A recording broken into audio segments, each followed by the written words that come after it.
네, 안녕하십니까, 여러분. 대학생을 위한 필수 교양, 논리적 글쓰기. 오늘은 바로 표현하기에 대한 측면입니다. 아무리 글이 잘 구성이 돼 있다고 할지언정 표현하는 방법, 그 전달하는 방식에 따라서 글의 효과는 천차만별이 될 수 있을 겁니다. 우리가 지난 시간에 구성하기, 어떤 식의 목차, 과정과 그 흐름, 이 분류를 통해서 이런 구성을 했다면 여기에 대해서 각각 하나의 문장, 문단, 표현하는 방식에 따라 이 글의 효과성을 극대화할 수 있겠죠. 많은 학생들이 이런 내용을 써야겠다라는 생각을 머리에 갖고 있더라도 그걸 막상 문자나 말로 표현하는 측면에서는 많은 어려움을 겪고 있는 것도 사실입니다. 보통 이런 것들은 글뿐만 아니라 말하기도 마찬가지겠죠. 주변의 사람들에 따라서 예시에 따라서 그 글의 목적에 따라서 시작 부분에 여러 가지 차이를 나타내고 있는 걸 확인할 수 있습니다. 어떤 사람은 속담이나 명언이라든가 이런 얘기로 시작하는 경우도 있고요. 어떤 사람은 내가 겪었던 어떠한 경험을 기반으로 이야기를 하는 사람들도 있을 겁니다. 이러한 대표적인 예시가 바로 라디오 방송 같은 걸 듣다 보면 그 시작 오프닝 멘트가 이런 시작과 유사하다고 볼 수 있어요. 네, 오늘은 황사가 가득한 하루입니다. 오늘 참 날씨가 맑고 봄이 벌써 다가왔는데요. 이런 식으로 오프닝 멘트를 하는 경우가 많죠, 아나운서들이. 그러니까 이런 식으로 어떠한 시의성이나 목적성에 따라 그 시작 혹은 그 시작점에 대한 표현을 하는 방식은 너무 다양하고 접근법도 많을 겁니다. 그래서 오늘 우리가 알아볼 부분은 무엇이겠습니까? 바로 이러한 표현 방식을 좀 더 명확하게 제대로 알아보는 시간을 갖도록 할게요. 자, 그럼 시작해 볼까요? 자, 우선 표현하기가 뭔지부터 한번 확인을 해 보도록 하겠습니다. 표현하기는 구성하기를 통해 정의된 자료와 생각을 문자라는 양식에 담아 구체화하는 단계입니다. 구성을 했으니까 그걸 나타낼 필요가 있겠죠. 매체는 말로 하는 것도 가능하겠지만 대본으로 쓰는 것도 가능하겠지만 결국 뭐냐? 문자를 통해서 구체화한다라는 겁니다. 특히 요새는 문자가 너무 많죠. 모든 측면에서의 카톡이라든가 SNS라든가 이런 텍스트 자체가 범람하는 시대에 내 글이 독자에게 선택되기 위해서는 적절한 정보가 필요할 것이고요. 정서적으로도 호감을 주어야 될 필요가 있다라는 거죠. 멀리 가볼 필요도 없어요. 뭐냐면 여러분이 고등학교 이 수업을 듣는 사람들이 고등학교 시절에는 많은 책을 읽을 기회는 있더라도 우선 교과서라든가 학습을 위해서는 이런 측면의 강요가 됐다면 지금 같은 경우에는 여러분의 주도적인 측면의 선택이 가능해요. 그렇기 때문에 그런 곳에서 개인의 경험이라든가 취향 같은 것들이 나타날 수밖에 없겠죠. 서점을 가더라도 너무 많은 책들이 있지 않습니까? 분야별로도 그 안에서도 너무 종류가 많고요. 그 안에서 이제 저희가 보다 보면 시작점이라든가 줄거리라든가 그 몇몇 페이지를 보면서 이 책을 읽어봐야겠다 약간 이런 마음, 호감을 줄 수 있기 때문에 이런 것들이 바로 표현하기에 중요한 단계라고 볼 수 있죠. 그렇기 때문에 독자에게 효과적으로 전달할 수 있도록 여러분들은 어떤 방식으로 어떠한 표현으로 그런 것들을 정해야 될지를 고민할 필요가 있다라는 겁니다. 그래서 기본적으로는 작성된 개요. 그러니까 우리가 다루었던 구성하게 다루었던 이러한 작성된 개요를 기반으로 이런 초고를 작성하게 돼요. 초고. 초고라는 건 기본적으로 약간 이런 측면이라고 보시면 될 것 같아요. 거의 다 알고 계시지만 약간 이 도입부, 본론, 결론. 약간 이런 식이죠. 서론과 본론과 결론. 어떤 글이든지 간에 어떤 문단이든지 간에 약간 이러한 구조를 나타낼 수밖에 없어요. 논문도 마찬가지고요. 여러분의 서평도 마찬가지고 리포트 같은 것도 당연합니다. 그러니까 이 표현이야 서론 본론 결론 도입부 본론 마무리 본문 마무리 약간 이런 식으로 표현하기야 자유롭게 표현하실 수 있겠지만 기본적인 구조는 이런 식으로 진행이 된다라고 생각을 해 주시면 되겠습니다. 자, 그럼 하나하나 단계별로 그럼 이 각각에 대해서는 어떻게 표현을 해야 되는지 어떻게 작성이 돼야 되는지를 한번 알아볼게요. 자, 봅시다. 도입부 쓰기입니다. 도입부 쓰기 같은 경우에는 글에서 도입부는 매우 중요하죠. 왜? 글 전체 이미지를 형성하는 결정적 역할을 하기 때문이에요. 쉽게 말하면 사람이 어떤 글을 보고 이 글을 끝까지 읽어야겠다라고 생각하는 데는 여러분 3, 4초의 시간밖에 걸리지 않는다고 합니다. 그러니까 3, 4초 정도면 우리가 읽을 수 있는 건 한 두세 문장이겠죠. 근데 그 전체 이미지 혹은 이 글의 목적 자체가 그 부분에 드러나 있어야 될 필요가 있다라는 거예요. 그래서 이 글의 이미지를 형성하는 결정적 역할을 하기 때문에 보는 사람이 이걸 결정할 가능성이 가장 높은 문장이기 때문에 부분이기 때문에 도입부가 매우 중요하다라는 겁니다. 여러분이 특히 뭐 리포트나 보고서 같은 것도 마찬가지예요. 수십 개의 보고서를 보기에 앞서서 익숙함이 있죠. 여러분 입장에서는 뭐 교수라든가 평가자가 그걸 하나하나 꼼꼼하게 읽어봤으면 좋겠다라는 생각을 할 수 있겠지만 이쪽에서는 이게 업무로서 진행되는 측면도 없지 않아 있기 때문에 시작점에서 내 태도가 결정이 된다라는 겁니다. 이걸 내가 정말 열심히 제대로 끝까지 읽어야 하는가? 대충 이런 내용이겠다. 비슷하겠구나. 뭐 약간 이런 식으로요. 그렇기 때문에 도입부 쓰기는 정말 중요한 포인트라고 볼 수 있죠. 이런 도입부의 기능은 조금 전에 말씀드렸듯 이 글이 무엇인지에 대해서 소개하는 부분이라고 볼 수 있어요. 그리고 늘 얘기하는 거죠. 여러분의 글은 주장을 기반으로 합니다. 그래서 당신이 그러니까 저자가 취하고 있는 입장에 대해서 정확하게 표현을 할 필요가 있죠. 그리고 덧붙여 앞으로 본문에서 본론에서 마무리까지 어떻게 이걸 내가 전개하겠다라는 걸 간단하게 설명할 필요도 있을 겁니다. 그러니까 이런 것들이 여러분들이 고려해야 될 부분이라는 거죠. 다음은 작성 기법이에요. 그럼 이러한 기능을 최대한 살리기 위해서 우리가 어떤 방식으로 도입을 시작해야 되는가? 크게 5가지 정도로 말을 할 수 있습니다. 첫 번째는 질문 던지기예요. 상대에게 이제 질문을 던지는 방식이겠죠. 두 번째는 특정 인물의 경험 언급하기. 세 번째는 구체적인 사건을 언급하기. 네 번째는 속담이나 명언, 명구를 활용하기. 다섯 번째는 주제와 관련된 용어, 개념을 풀이하기. 이런 것들이 있습니다. 이것만 봐서는 우리가 이해하기가 조금 어려운 부분이 있으니까요. 한번 구체적인 예시를 각각 들어볼까요?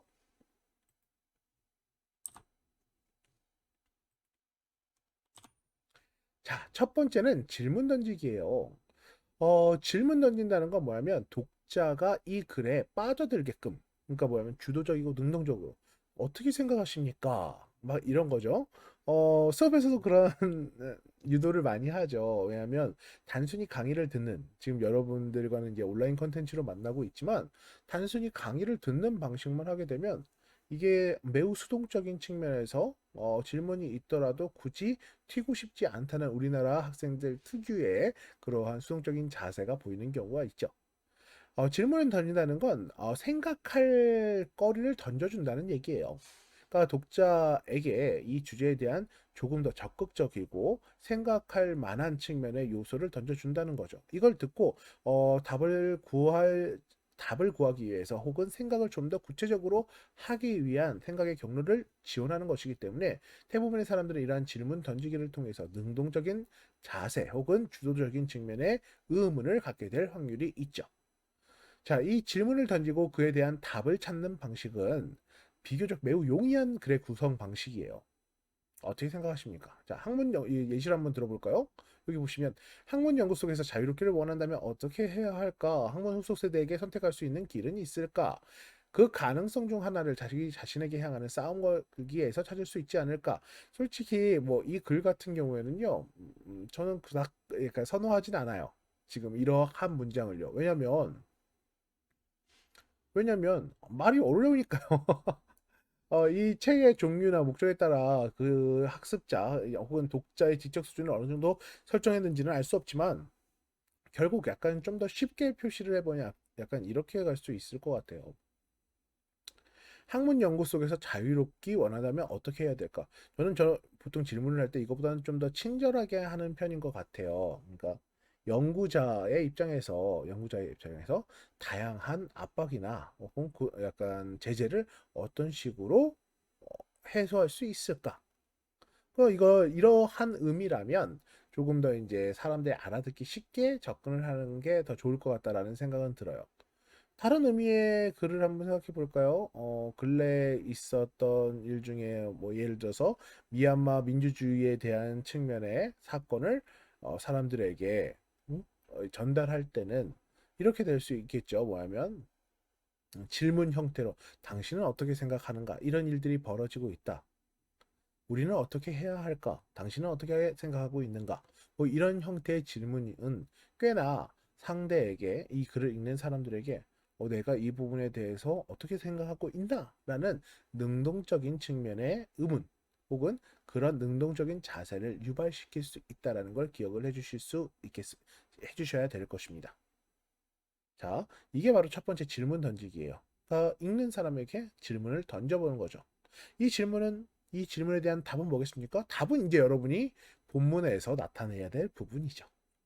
자, 다음으로 한번 가보죠. 다음은 특정 인물의 경험을 언급하는 거예요. 특정 인물의 경험을 언급하는 거. 대부분의 사람들은 타인의 경험에 대한 관심을 가집니다. 특히 누군가의 경험을 접하고 그것이 자신과 같은 것이라면 동질감을, 다른 것이라면 호기심을 느끼게 될 수 있습니다. 자, 이것도 역시 예시부터 한번 보고 접근해 볼게요. 경험 자체를 봤을 때 교수님, 성공적인 대학 생활을 하려면 어떻게 해야 하나요? 잘 노세요. 단 노력해서 열심히. 이번 학기 초 속리산 신입생 오리엔테이션, 요새는 오리엔테이션 하지 않지만 어떤 신입생이 내게 던진 질문과 이에 대한 나의 우답이다.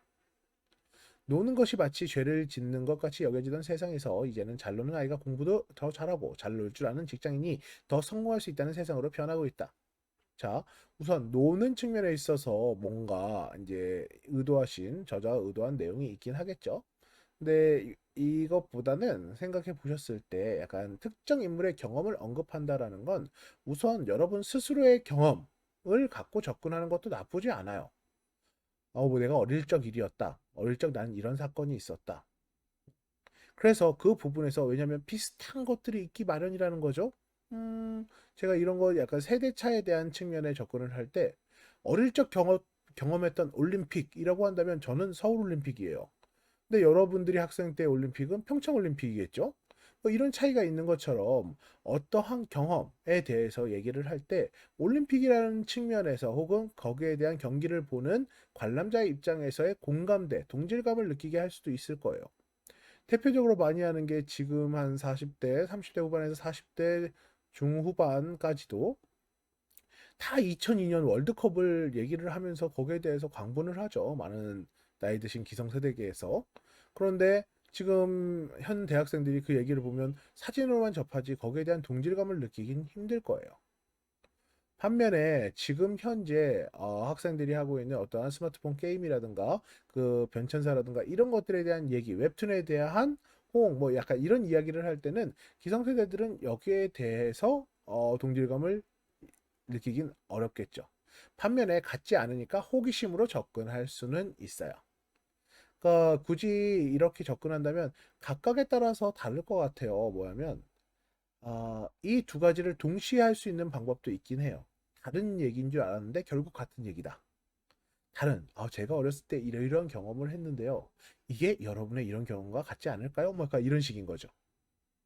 그러니까 이렇게 표현하는 것도 하나의 방법이 될 수 있습니다. 왜냐하면 호기심을 이끌어야 되니까. 우리 아까 시작할 때 도입부의 이 목적이 뭐라고 했습니까? 도입부의 목적 자체가 사람에 대한 호기심, 그 호기심을 기반으로 이 글을 읽게 하는 게 목적이기 때문에 그런 측면에서 봤을 때 어떠한 경험을 언급하는 것은 매우 좋은 호기심을 유발시킬 수 있는 방법이라고 할 수 있죠. 동일한 맥락에서 세 번째 것도 마찬가지예요. 세 번째는 구체적인 사건을 언급하는 겁니다. 사건. 이게 최근 사건, 역사적인 사건, 구체적인 사건을 언급하는 것이 호기심을 충족시킬 수 있고 시사적 이슈에 대한 관심을 유발시킬 수 있어요. 특히 여러분이 쓴 글이 개인적인 글이 아니라 상대적으로 봤을 때 공식적인 형태의 글이라면 개인의 경험은 주관을 기반으로 하는 것이기 때문에 공감은 이끌 수 있고 호기심을 나타낼 수 있어도 아쉬운 부분이 나타난다면 이 구체적인 사건, 실제로 있는 사건 같은 경우에 어떻습니까? 누구나 알 수 있고 객관화된 측면의 요소라는 걸 볼 수 있는 것이죠. 이것도 한번 예시를 볼까요? 올해 모 대학의 축제 기획단은 여러 인디 밴드를 초대해 록 페스티벌 형태의 공연을 열었다. 네, 먼 과거 얘기죠. 네, 요새 코로나 시대에 절대 불가능한.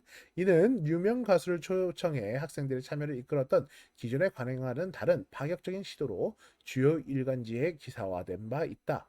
사실 해당 기사의 주요 내용은 여기서 벌어진 찬반 논쟁으로 대학 축제는 많은 학생들이 즐길 수 있어야 되는데 유명하지 않은 밴드의 공연은 축제의 재미를 떨어뜨린다는 의견이 있는 반면 비싼 섭외 비용을 지급하면서까지 인기 연예인을 초청하느니 다른 방식으로 즐길 수 있는 축제를 만드는 노력이 필요하다는 것이 다른 한편이다. 이슈가 된 거죠, 실제. 만약 이제 지금은 상황상 어렵겠지만 어, 힘들죠.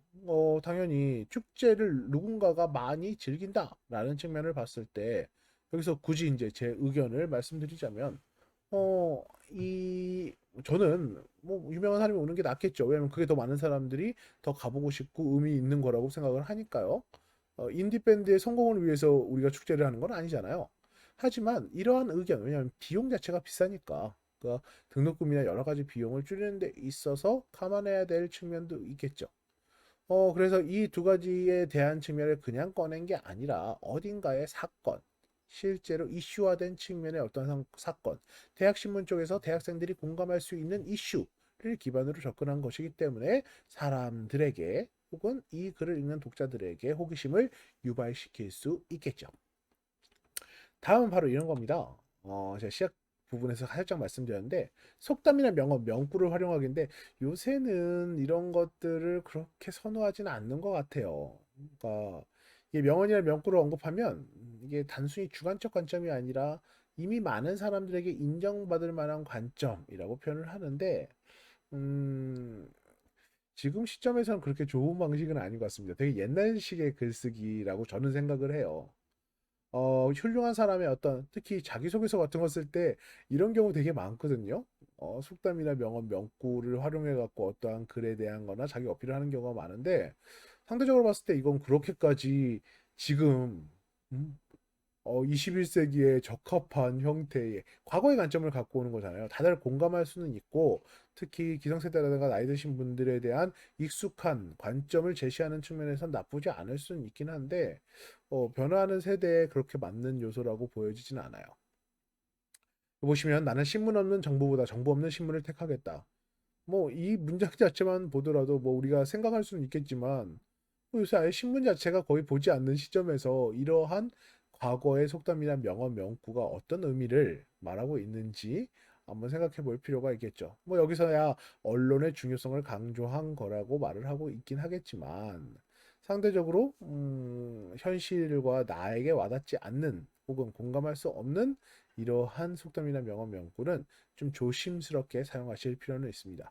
하지만 여러분이 어떤 글을 쓸 때 그 세대적인 측면, 여러분의 기성세대를 다 통합해서 글을 접근할 때는 뭐 나쁘지 않은 방법이라고 볼 수 있을 겁니다.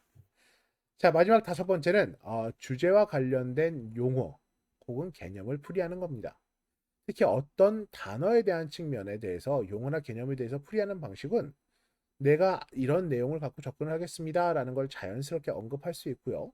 주제와 관련된 관점이나 프레임을 이 독자에게 저자가 어떤 식으로 할 건지에 대해서 유리하게 해석을 하거나 접근할 수 있다는 점에서 긍정적이라고 볼 수 있죠.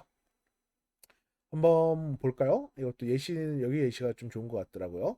우리말에서 잘 살다와 잘 살다의 의미 차이가 있다. 앞에 붙여 쓴 잘 산다가 물질적 풍요와 관련된 것이라면 뒤에 띄어 쓴 잘 산다는 정신적 풍요와 윤리적 상과 관련된 것이기 때문이다. 언제부턴가 우리 사회는 잘 살기보다는 잘 살기에만 막무가내로 집착하고 있다.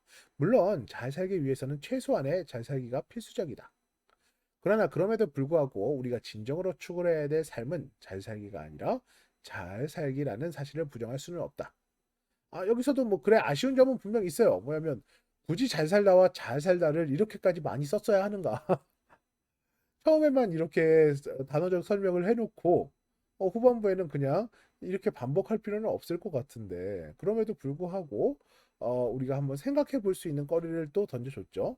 일반적으로 봤을 때 이게 붙여쓰거나 띄었었을 때 차이가 거의 없다라고 대부분의 사람들이 느끼는 반면에 실제로는 이게 물질적인 측면과 정신적인 측면의 차이를 나타내는 것이다. 그리고 결국 우리가 추구해야 될 삶은 정신적인 측면이다를 말하고 싶은 거겠죠. 여기선.